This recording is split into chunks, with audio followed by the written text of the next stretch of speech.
Thank you everyone for joining us for this session on Business Development Basics, a Client-Centric Approach. Today's session is part of the YouthActionNet virtual learning series, which has been made possible thanks to the support of the American Express Foundation and Laureate International Universities.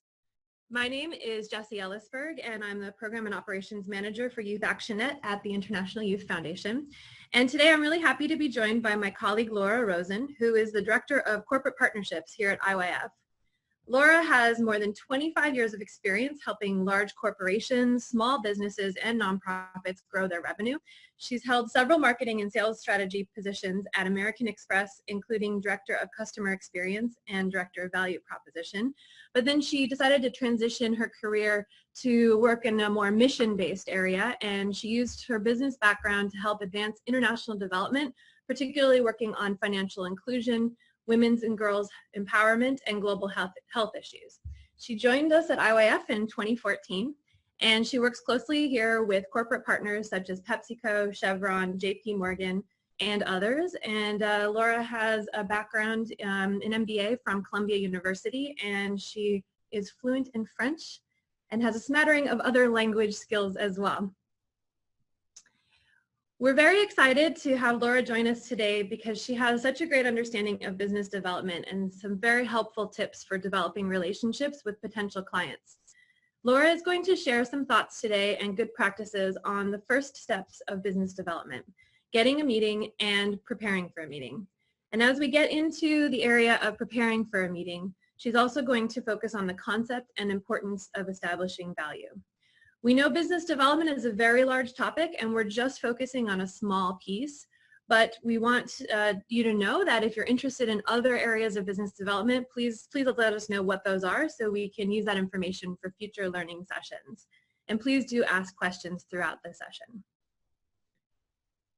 So Laura, before I hand things over to you, I think it'd be helpful to start with terminology to get us all on the same page. This session is about business development and using a client-centric approach. So can you define some of those terms for us?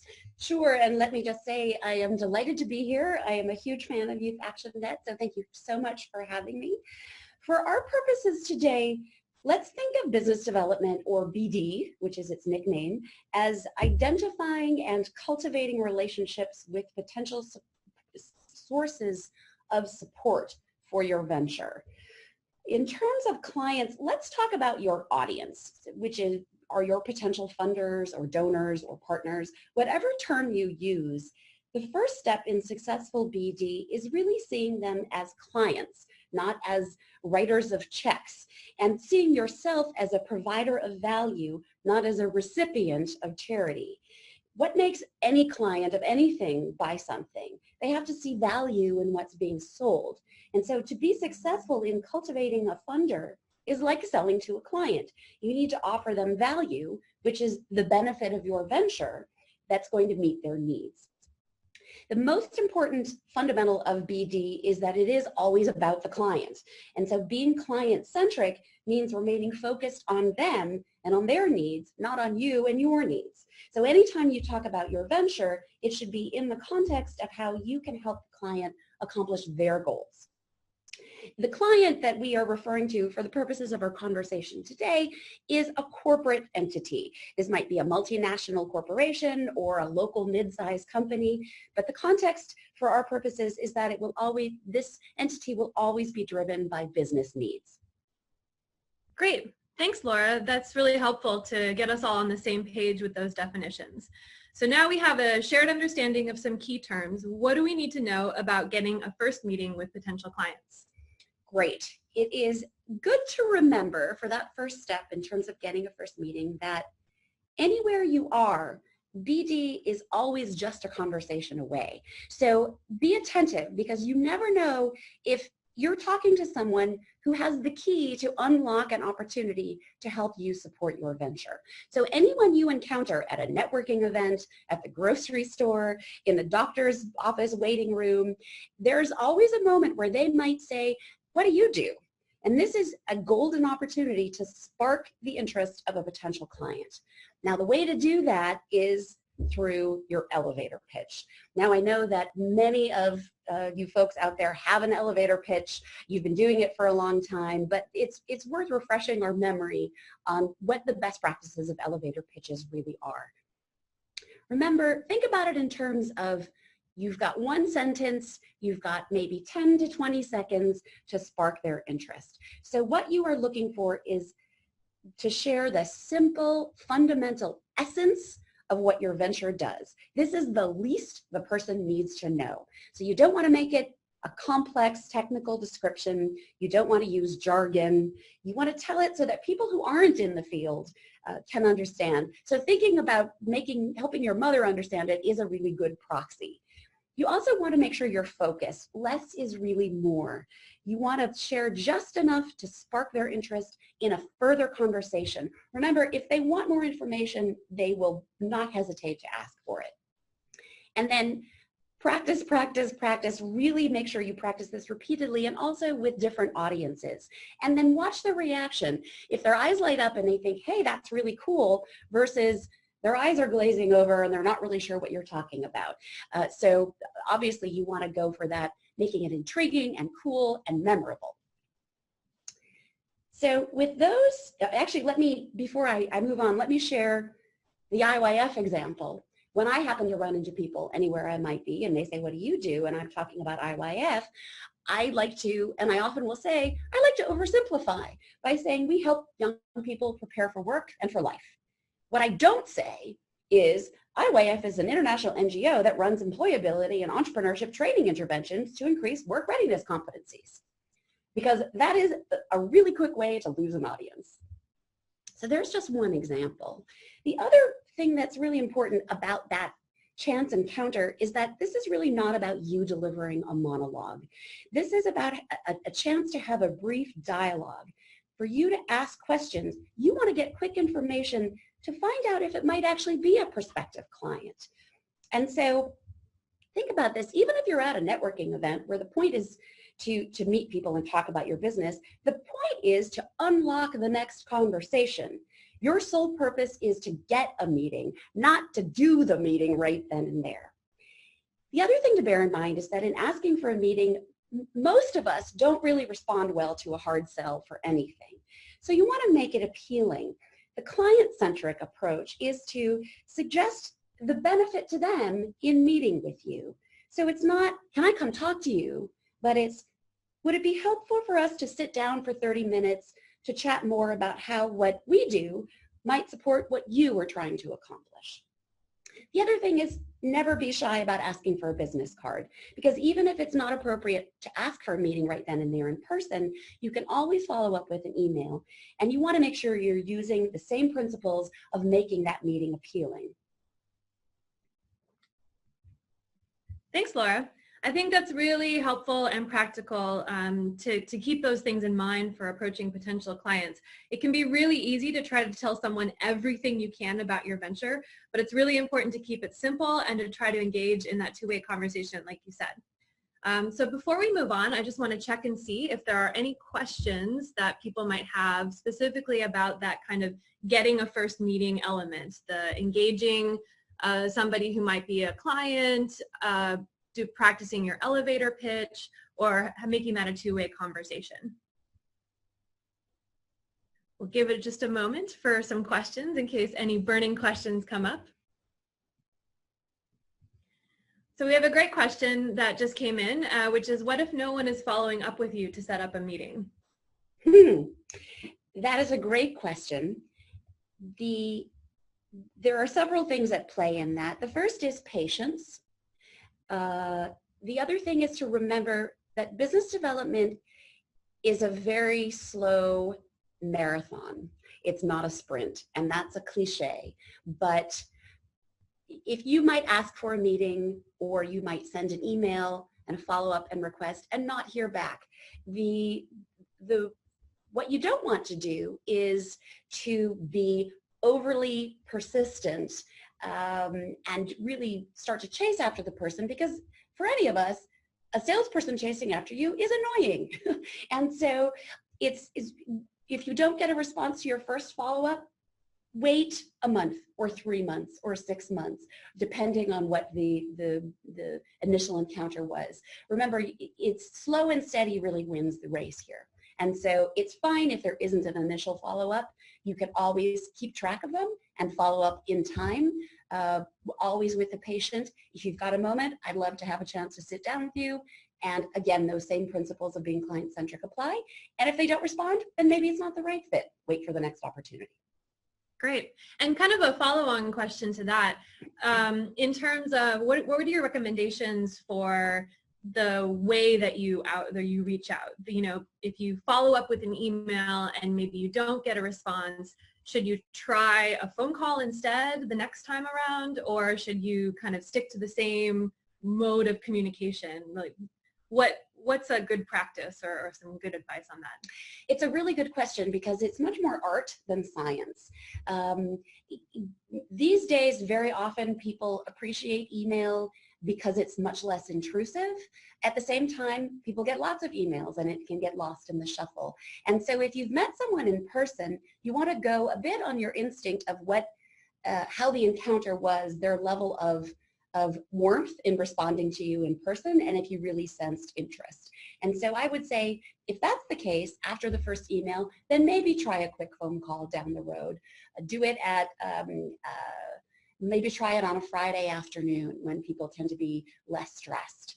I wouldn't try it at 9 o'clock on Monday morning because people are just trying to get back into the focus of their work life. But there's never any harm in varying as well. Try an email, maybe try a phone call. Don't pester them. I think that's the best rule of thumb. Great. Thanks, Laura. So now that we have a sense of how to get that first meeting, what do we need to know about preparing for meetings with potential clients?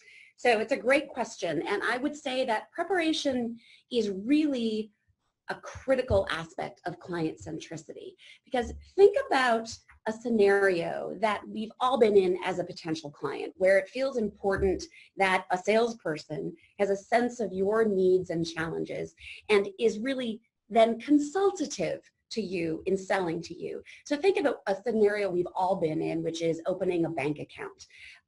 You want to know that the banking person across the table from you understands your venture, understands your business, understands what kinds of services and benefits and tools might meet your needs. So you want to be prepared to create that same kind of relationship dynamic with your potential client.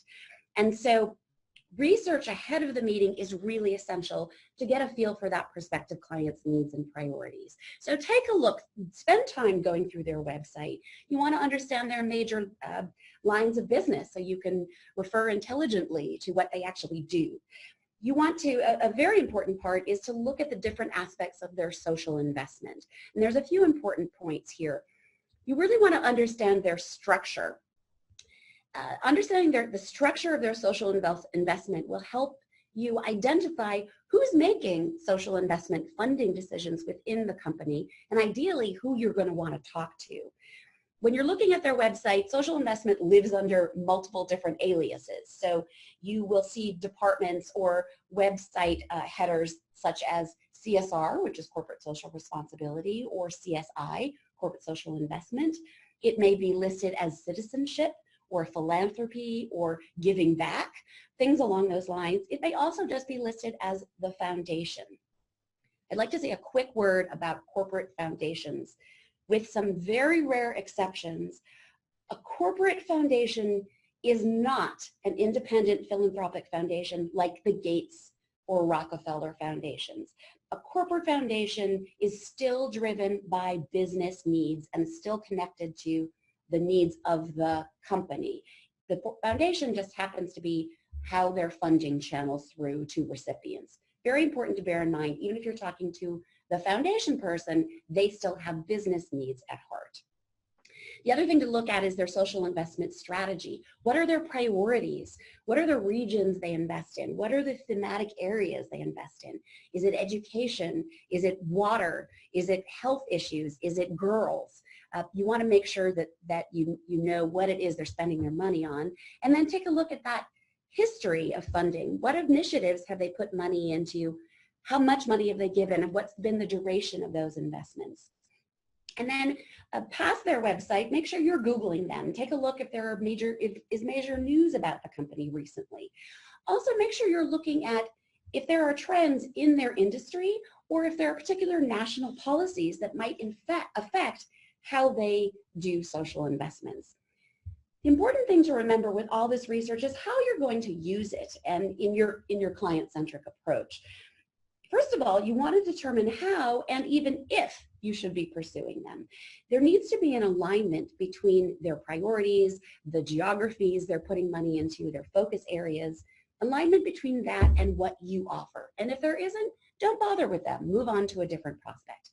Also, make sure you're managing your own expectations in terms of the type and the amount of investment. Don't expect 200,000 euros if they never give more than 10,000 euros to any one recipient. Also, you want to use the context in connecting your offering to their business. So a good example of this is knowing the advantages of a company investing in Black economic empowerment in South Africa, for example, or in women-owned businesses or minority-owned businesses. Those policies then can become selling points for your venture to the company. And also doing this research, showing you've done your homework and understand the client really just makes you look informed, more professional, and it shows you're not wasting their time. There's a reason for you to be there. And also all of this research is going to help you develop your value proposition, and we'll be talking about that more momentarily. One more point I'd like to make is to make sure that you're thinking beyond the money. Now, a relationship with a corporation can bring you value in many different ways, and money is only one of them, one of many. So be prepared to suggest different ways that a company can partner with you to support your venture. So there are lots of ideas on this slide, but let me call out a couple in particular. Core competencies of a company is a really great way to find lots of potential value. Being able to share their core competencies may be a much easier commitment for that company to make to you, and ultimately it may be worth more to you than a cash donation they might give you or a small check they might write. So what are examples of core competencies? This might be them sharing or donating products and services. Let's say it's a donation of software or computer equipment or seeds that you can plant. It might be them sharing technical expertise or some other aspect of their own human capital. So that might be, companies always have expertise in product development or logistics or public relations or market research. There's lots of value that that company has. Doesn't cost them a cent, but it can be incredibly valuable to you. The other thing I'd like to call out is the benefit of having a positive relationship with a company, even if there's no money coming to you in the short term. Companies that like you, that feel positive about what you do, can make introductions to other stakeholders or potential clients. They can influence other players. They can be your champion. They can be your sources of information. And so be really open about ways in which you can work with a potential client far beyond just the money. So now, you've researched the client, you have a sense of their needs and priorities, you've thought about what value they can potentially give you. Before the meeting, it's really important to establish what's the value you offer them, and that's the value proposition. We hear this term a lot out there, so let's maybe take a step back and define it for a moment. The value proposition or the value story, and I know I tend to use those terms interchangeably. Basically, this is the information, the services, the solutions, the support, anything that you can give a client that's going to help them meet their specific needs, goals, and priorities. And this value proposition will, of course, vary depending on who you're talking to. So the right value proposition should always be framed to connect the dots between the client's needs and what your venture does that can help them meet those needs. So it's really important to think through what your value is to them before going into the meeting. But then remember that this is your value proposition may be a living, breathing thing. You need to be prepared to probe, to validate, to adjust your value proposition as you learn more in the meeting in order to make sure you are still staying client-centric. So let's say you're in the meeting now. You've reached the pinnacle. You've actually gotten into a meeting. What are some tips about what you can do to do that validation, that tailoring of your value proposition, that adjustment that I was just mentioning? So there are really 4 things to think about here. The first is asking those probing questions. So examples might be, what might have worked better with other investments you've made in the past with other partners? What kind of success metrics or outcomes would you need to see? How does your company make these kinds of social investment decisions? And so the important thing to remember, asking these questions is very important, but then they're going to answer you. So don't just be planning on what your next talking point is, actually listen to them, because you're going to hear clues based on what they're saying that will then help you further adapt that value proposition. So they may be telling you things. You may hear risks that they see or pain points that they've had in the past that you know you want to avoid, mistakes that you can avoid. You want to use that information to then be consultative, be client-centric in your response. And so once you've heard some of those things, the next most important piece is, and it's a great way to think about using empathy towards this client. Another way to think about this is what I call the WIFM principle. WIFM stands for what's in it for me, W-I-I-F-M. And client centricity is all about the WIFM principle. The client needs to hear what will they get out of partnering with you, not what you are going to get out of working with them.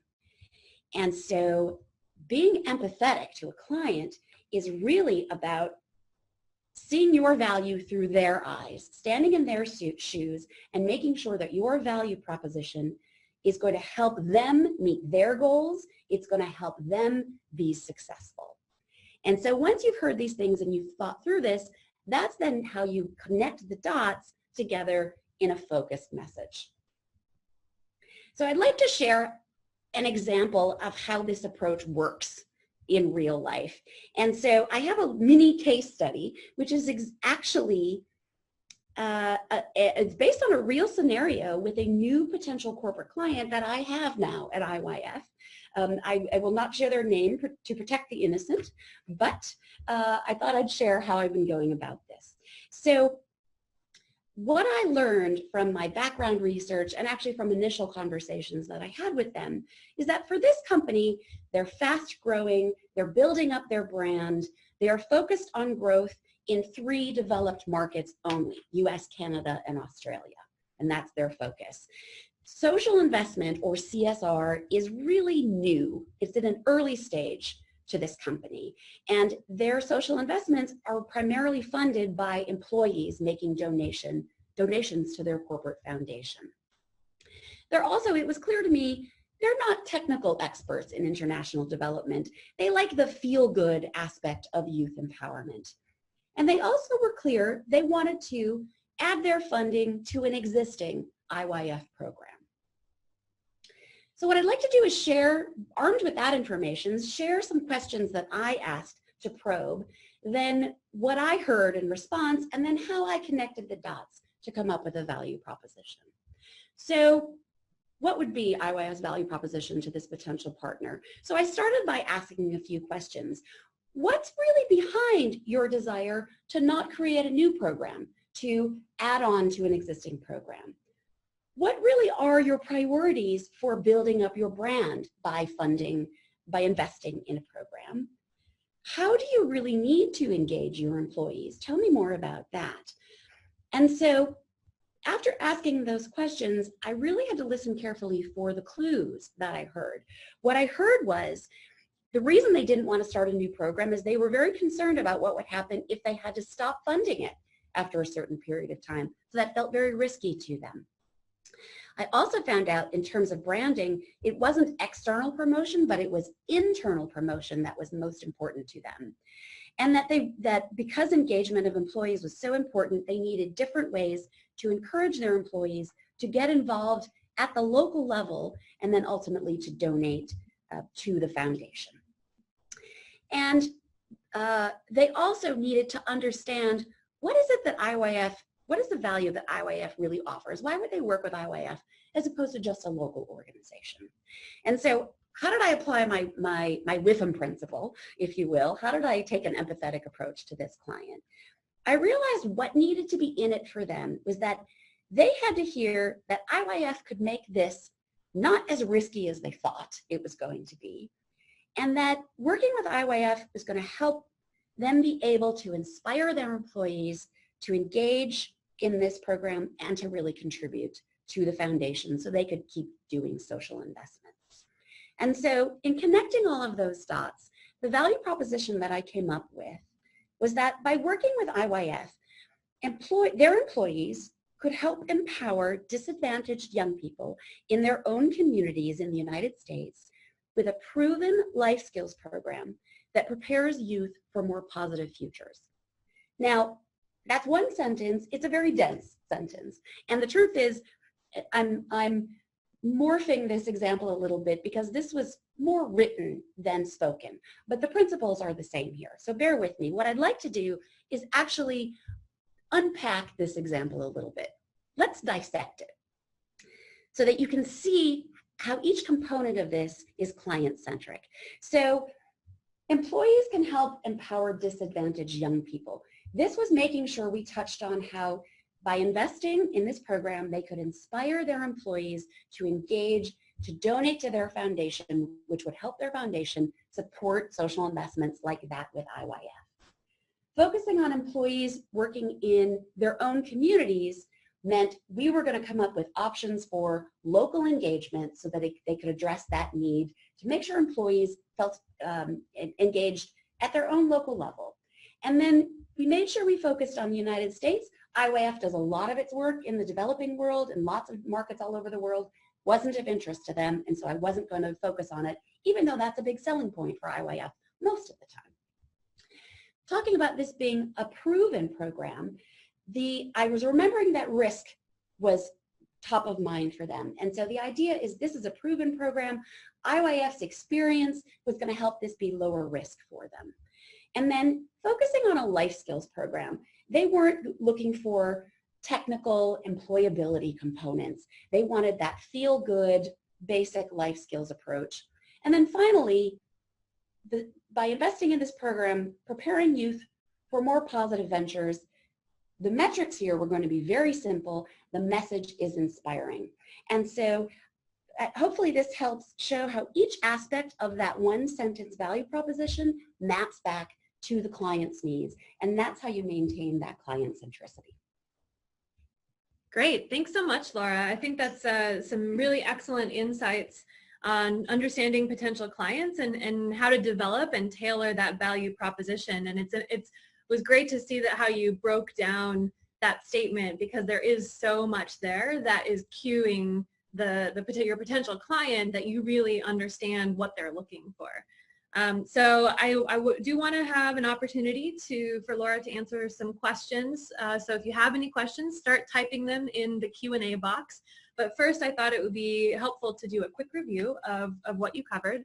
And so Laura talked a little bit about the steps to getting a first meeting. And so keeping in mind that opportunities are everywhere. It's not just in your more typical settings. It's good to think broadly about what, as Laura was saying, where you might spark a conversation or unlock a new opportunity. And to do that really well, you need to master that elevator pitch.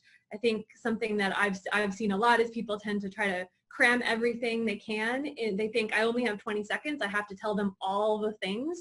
And that's actually not the most effective way to do your elevator pitch.